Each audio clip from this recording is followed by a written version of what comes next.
ang Ginoo nga mao si Jesus iyang giangkon nga siya gipadala. Pero ang pagpadala kaniya dili pasabot nga way Ginoo dinhis kalibutan sa wala pa siya mahimong tao. Mao kana ang gisaysay nila ni San Pablo nga gihisgutan sa unang pagbasa nga didto pa lang sa Ehipto dunay Ginoo. Ang Ginoo nga nagpalambo nila nga gikan sa gamay kaayong pamilya nahimong dakong nasod o mihari sa tibuok nga butanta tibuok kalibutan sa dako kayong nasod didto nas Kanaan sud sa mga 450 years hangtod ni abot na sad nga rin ni Hari David hangtod ni abot ni Jesus. Ang Ginoo nag-uban sa iyang katawhan. Niya ang ihatag sa Ginoo pirme gyud nga maayong butang. Wa gid sa ihatag na dautan. Pirme gyung maayo. Mo nang nakaingon ta sa atong tubag sa Salmo nga sa to?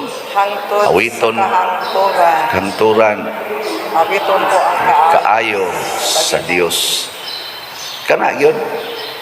Pero sa atong eksperyensya, bisan sa gihisgutan ni San Pablo, gihisgutan pod ni sa Ebanghelyo ni San Mateo nga ato sa ni siyang paggabasahon ang labinas panahos misa di Galileo kanang kaliwatan ba kaliwatan ni Jesus gikan pa ni Abraham hangtod gyud ni abot siya. Daghan kaayong mga kasakit nga nahitabo sa history sa kinabuhi sa katawhan sa Dios. Nangabihag pa sila usahay mag-unay ra pod sila pinatyanay. Ana, mura mao gini ang dagan sa kinabuhi nato. Karon si Jesus pag-abot na niya, iyang gipakita nga kining mga kasakit sa kalibutan aron malikayan ug mahimog yung permanenteng maayo ni pakita siya usa ka buluhaton. Unsa maning buhata? Ang paghigugma ay ang pag-alagaray. Mao nang nihugas siya sa tiil sa iyang mga tinunan. Nakasuway na mo mga asawa nga nihugas mo sa tiil sa inyong bana. Ha? Mo kasuway? Ako na lang, kamong mga bana, nakasuway mo nga ang tiil sa inyong asawa, inyong gihugasan. Kanang dili paralyzed nga asawa ba? Kanang tarong pagyod kayo nga asawa ba? Ang kanang paralyzed, hugasan namang ginanimo, kaya di na nakalihok. Pero kana bang tarong pagyod kayo? Kanang muhugas kag tiil, sa kultura sa mga Hudiyo, ulipon ka. Mao nay buhat sa ulipon, muhugas sa tiil siyang agalon, inigdayong sulod sa balay, kay hugaw man ang tiil. Hugasan, ulipon. Sa ato pa si Kristo di ay iyang gipasabot nga ang Ginoo nagpakaulipon sa tao. Ninduta no? Awa mo ninduti ana. Sinangga siya gahimo nato unya magpaulipon siya. Mao bitaw na og di ta kamatngon ani naanad ta nga muratag master sa Ginoo. Kana bang suguon nato siya ba? Ato siyang suguon sige. Abi sa gikaron kamong nanimba dinhi, hinugo mo Ginoo. Ginoo in taon muhunong na unta ning akong anak aning iyang pagkatapulan. Tarunga in taon ning hunahuna aning akong bana. Ginoo usba taon ning batasan sa akong asawa. Pulos kita panugo sa Ginoo. Ginoo maka-abroad unta ko. Ginoo makatrabaho na unta ko. Ginoo makapasar unta ko sa exam. Sige yung panugo. Ang pare sa Ginoo mo daghan na untang mo palit aning slat. Mahurot na unta ning kahalin. Tanduga taong kasing-kasing aning naminaw. Nga mo palit na unta ni. Nyag dili gani gyud madayon ang atong sugo sa Ginoo. Normal sa na natong reaksyon, halamahay dayon sa Ginoo. Ginoo ngano man, hibaw mangita kang ikinahanglan, hibaw mangita ka sa akong kahimtang. Ana ba? Nya sakto ka na. Niingon si Kristo, kung ako nga inyong magtutudlo nagbuhat niini, kinahanglan kamusad nga akong sumusunod mubuhat niini. So kita sa diay ang pattern sa atong kinabuhi mao ni magpakaulipon ta sa mga tao nga gihatag sa Ginoo nato. Pasabot, magsigitag higugma, magsigitag alagad sa atong isig katawo. Munang dunay sugo si Kristo nga niingon siya, love God with all your heart, with all your soul, with all your mind, with all your strength, and love your fellow men or your neighbors as yourself. Pasabot ana, ang ato ng kaugalingon dili na ta concern. Ang ato ng concern nga ang atong isig katawo maunay atong atimanon kay mura na magsila ang atong kaugalingon. Paragod na ako dinhi isipare. Concern pa ko sa akong kaugalingon ug asa kog kwarta, pila nay ako rong kwarta, pilay akong napalit nga mga yuta, pilay akong napalit nga mga sakyanan, pila nay akong deposito sa bangko. Wa ko'y concern ana.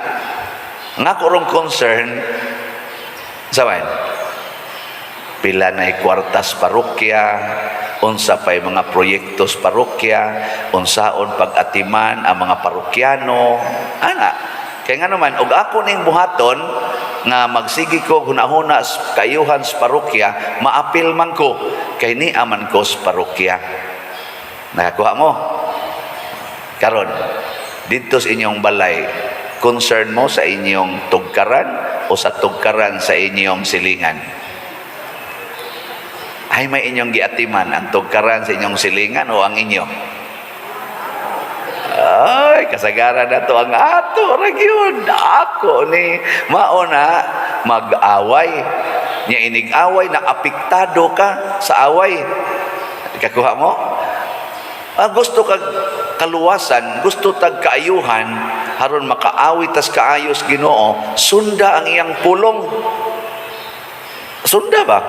Higugmaa ang imong silingan samas imong kaugalingon. Di magsige nakagtanaw sa imong silingan, gamay man din siya agianan. Oy, ako ning padak-an, tabasan ko ning jutay ang among yuta, haron do na siya agianan. Kanindot ana. Ang imo sang silingan maghuna-huna pud nimo buutan ni akong silingan da. Nya mura man ni og kana ganing wa man ni ma simento ila agianan kay perti man ni lapoka. Ako ning simentohon. Abot man toron akong bonus akong ipasiminto ani. La kanindot ana no. Wa man gid mo tayo ko ana. Sus, maghuwat magnaay politisyan. Huwat lang tani sunod eleksyon. Naunsa, kana sa mga politicians, mga leaders muna sila karon. Nakuan man na sila, murag napili. Nato, magpaulipon pod na sila sa katawhan nga Pilipinhon. Di po na sila maghuna-huna. Unsaon ako pagbawi ang akong nagasto. Dili na mo ihuna-hunao nila. Unsa man? Na ba ito'y gasto ang katong eleksyon? Ni gasto to ang mga politicians? Ni gasto kana lagi pang bitay da mga naong nila, dako ang nagasto. Niya og mudaog, di naamay huna-huna usay, bawion ko ni, business minded ba?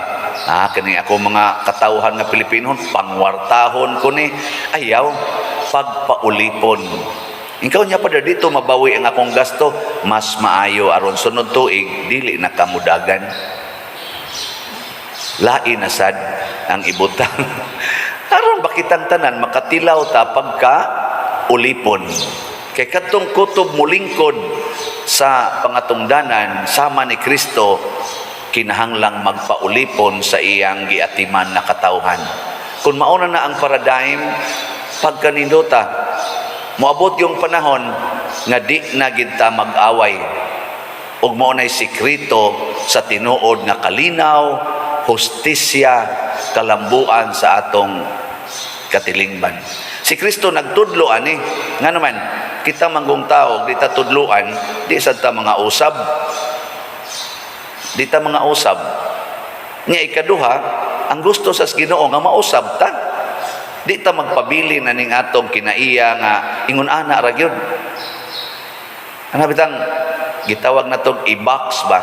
I-box na to ang tao na ingon ana man gina, kawatan gina sila, inana man gina mga politicians, mangawat man gina sila, ingon ana man gina mga pare, may lang na sulti, wa man nasbuhat, ayaw sa tawag i-box kanang naay kahigayunan basta pasudlon lang ang Ginoo. Ana man gina akong bana, mga bit man gina siya, plahubog man gina ang animal, may ratag matay na yun, kapahuway na tani. Ayaw i-box, mausab ra na, sige hilang yung alagad sige higugma. Maunay gitawag og the power of love. God is love and His power musod nato pinaagi sa iyang pag-alagad. Testingi ragod ninyo. Kini ako naman yung natistingan din sa atong parokya. Kanang tao nga imong alagaran, unsay mo sunod mahitabo? Magkaaway mo o masuod? Suod. Na, automatic inyong tubag, masuod. Niyang magkasuod na mo, magtinabangay mo o mag-iyahay? Magtinabangay. Tubag? Magtinabangay. Tinabangay. O niyang magtinabangay na, mulambo o mahugno? Mulambo. May man kayo mong mo-analyze. Mauna, sayo na gyud kayo. Sugod kita sa pag-alagaray o paghigugmaay. Aron ta magkasuod. Ikasuod na nato, magsige na tag tinabangay. Niyang magtinabangay na, mulambo na, di na mahugno. Ug mauna, ang gibuhat ni Kristo. Unsaon man pagkahiusa sa iyang mga tinunan, iyang gihugasan ang tiil. Unsaon man pagkahiusa sa iyang mga tinunan, iyang gipaagas ang iyang dugo para sa iyang mga tinunan ug sa iyang gimahal nga katawhan nga mao kita. Mao bitang niabot ng pagtulunan nga Kristiyanos dinhi sa ato sa Pilipinas tungod man na sa mga tao nga andam mo alagad ug musabwag sa mensahe sa Ginoo nga pag-alagaray, paghigugmaay kay maoni ang tinuod nga kaluwasan. Unang salamat sa atong mga kaigsuonan sa tibuok kalibutan nga sigig palit sa atong slots kay daghan kay naluwas dinhi sa atong parokya, apil sad ang laing mga parokya. Tinuod medyo apiki tagamay karon tungod kay juterang hinay ang dagan pero ni tulin gyud ang atong slots. Gahapon ang atong halin niabot nag 4,226 slots. Pakpak. 4,226 na. Maabot lang nig 12,000 atong slots nga mahalin. Awa na. Kita na sa tagbag-o na tong proyekto karon ato usan na pahuno nga ginagmay dinhi. Porma-porma naman aron matigom-tigom gyud nga ato na ning ma-apply. So naapay 49,774 nga ato kaning kuan palitonon. Di mo malipay anang kanindot anang napatay mapalit. Sa ato sa diay gibuhat nga katong sisimpil sa atong eleksyon ang atong special collection ning abot og 47,768 pesos nya ang atong total nga gasto niabot sa 41,327 o niya napay sobrang gamay nga 6,441 pakpakan gyapon nato ang nang donate. Natuman yun ang atong mga pagpangalagad. Mugasto magitag kwarta pero nindot kaayo nga nagtinabangay. Kaning atong slot mao gini siya ang para nako the best way nga hapit tanan gyud na katawhan nga nagtuos Ginoo makahatag sa iyang pakighiusa, pakigtambayayong sa buluhaton nato dinhi sa simbahan nga dili kayo bugat ba. Pwede man og ako pa der driver man kog habal-habal. Pila may imong ginansiyahon, may lang mo kitag 150. Ako ning i-reserve ang 50 kada adlaw. Abot nig pila man na 50 times 20 pila man? 1,000 no? Di nagkinahanglan na siya 20 ka adlaw aron makapalit siya sila. Di sunod buwan wa na kapalit na siya. Habal-habal driver. Ikaw niya ang katong imong kuan sa gatos mo lang to, paigo to. Tanawa, di ba mahibong ka imbis usa ka gatos ra ang iyang ginansyahon, ang iyang kitaon, makakitao niya na siya unsaon sa Ginoo pagpatubo nga mahimo na ng tag 1,000 ang iyang kitaon. Tinuod ba na? Tinuod kayo. Basta motuo tas Ginoo. Si David nagihisgutan dinhi nga buotang sulugoon, magbalantay rag karnero, nahimong magbalantay sa dakong nasod sa Israel. Tungod sa iyang paghatag siyang kaugalingon, pagrisgo siyang kaugalingon nga miatubang siya atong gulayat nga nakigsangka siya ato nga way ko kahadlok para sa Ginoo. Gihimo sa Ginoo si David gikan sa pagkamagbalantay sa karnero, nahimo nang magbalantay sa nasod. Ako una dito kus amo ang ako rang gibantayan katurang among KYO, Kahugan Youth Organization. Motoy akong first gyud nga organization. Mga 20-30 mi kabuk ato. Karon nagbantay nako og usa ka parokya nga appeal pass online parishioners moabot na og minilyon. Di ba? Mura mamugwa malipay, sige na na siya, salamat sa Diyos. Sige na, nindog na ta. Mga igsoon, mag-ampo kita karon sa atong Ginoong Hesukristo nga naghatag kanato sa panig-ingnan, sa pagkamahigugmaon o pagkamaalagaron. Busa masaligon kitang muingon, Ginoo patalinghugi kami. Ginoo patalinghugi kami. Nga ang tibuok simbahan makahibalo sa gugma ug kaalam sa Ginoo nga iyang gipadayag pinaagi sa iyang pulong, magampo kita sa Ginoo. Ginoo patalinghugi kami. Nga ang pangulo sa atong nasod magdala sa katawhan sa kaalam sa Dios ug muhatag og dakong bilis sa kalinaw ug kahiusa, magampo kita sa Ginoo. Ginoo patalinghugi kami. Nga makabaton unta kita sa hiyas sa pagkamapaubsanon ug pagkamaalagaron, magampo kita sa Ginoo. Ginoo patalinghugi kami.